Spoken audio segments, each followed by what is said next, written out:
Initially, the participants were immune to any punishment, but quickly this was revoked when the request was put out for participation beginning in March over the prison radio.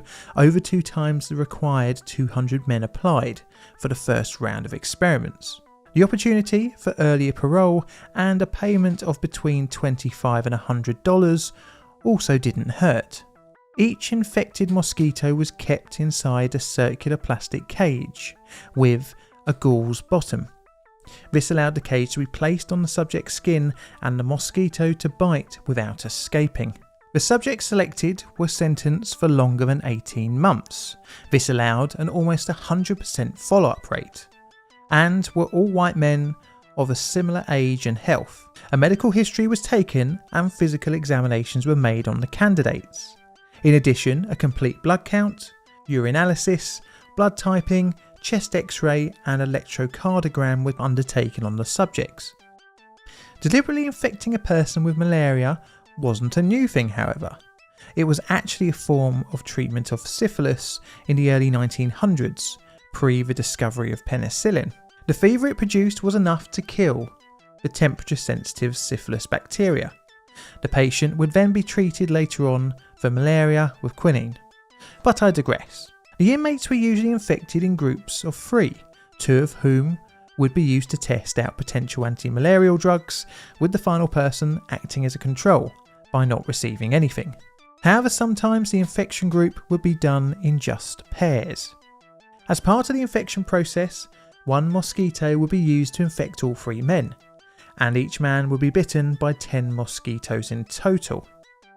After infection, the mosquitoes would be dissected, usually by a technician who was actually a prisoner. But infection is just the start of the experiment. Testing of potential drugs came next. For the prophylactic tests, the drugs were administered to the inmate the day before infection, the day of infection, and for 6 days after. They were encapsulated in gelatin and were strictly controlled to ensure the right doses were issued. This test was to see if any drugs could prevent the onset of malaria, or at least reduce its symptoms. Blood tests were taken after the 8th day post-infection. At the same time, temperature and pulse measurements were taken. Subjects were admitted to hospital when fever and symptoms became too much to handle in their cell. During any hospitalisation period, rectal temperatures, pulses and respirations were monitored every 4 hours.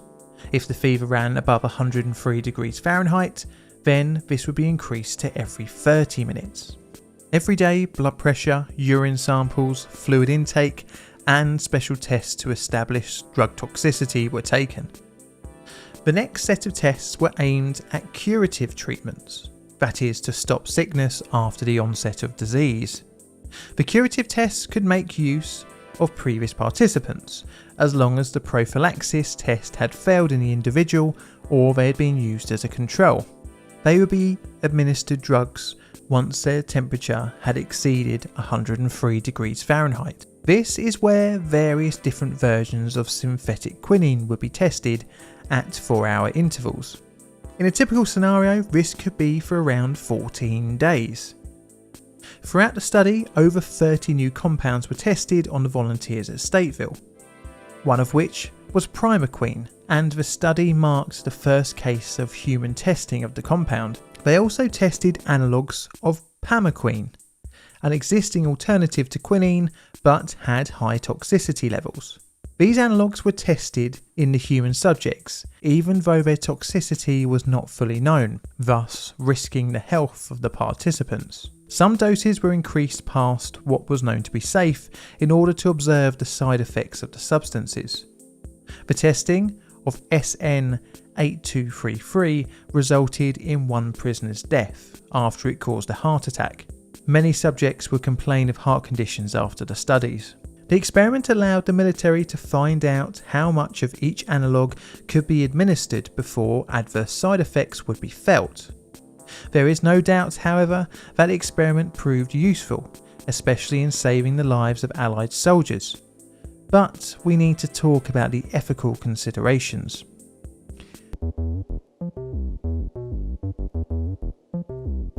Although the study for its time was considered an ethical milestone by getting written consent from its participants, the administrators still left a lot of the risks, shall we say, unexplained.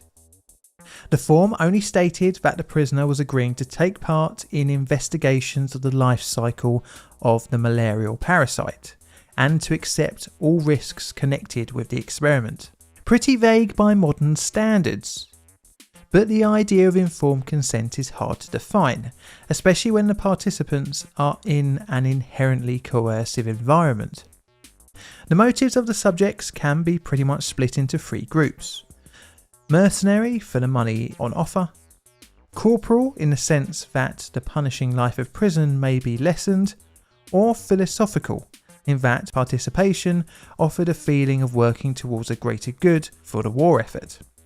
A notorious participant was Nathan Leopold, who would later insist it was pure altruism that led him to volunteer.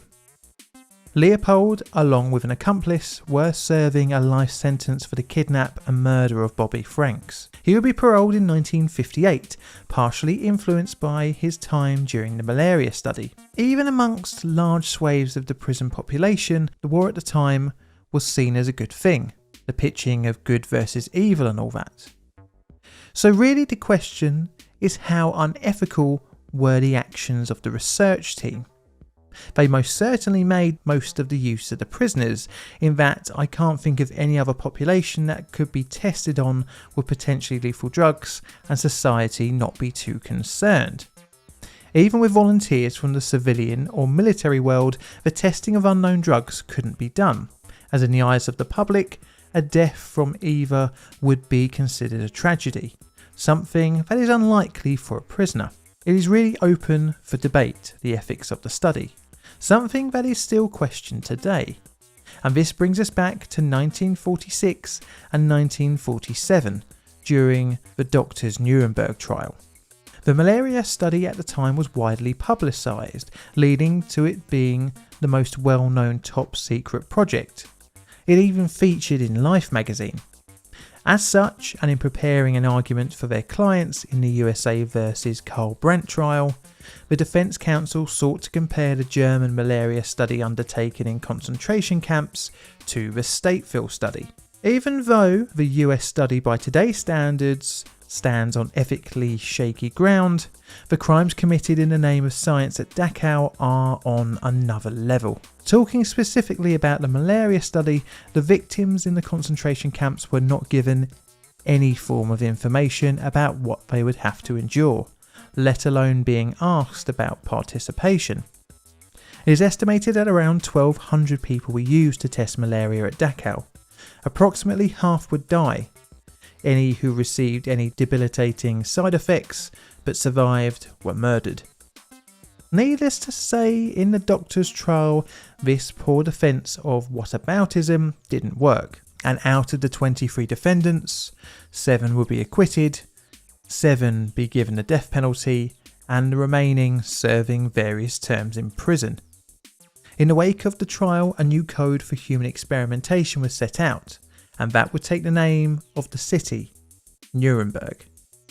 Ironically, the experiments used to defend the perpetrators, if compared to the new code, would actually have failed to meet its standards.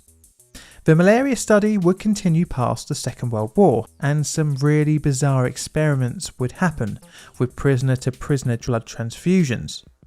But that will be a story maybe for another time. Now, where would you rate this subject on my ethical scale? 1 being all okay, and 10 being pure evil. I'm going to say around a 3.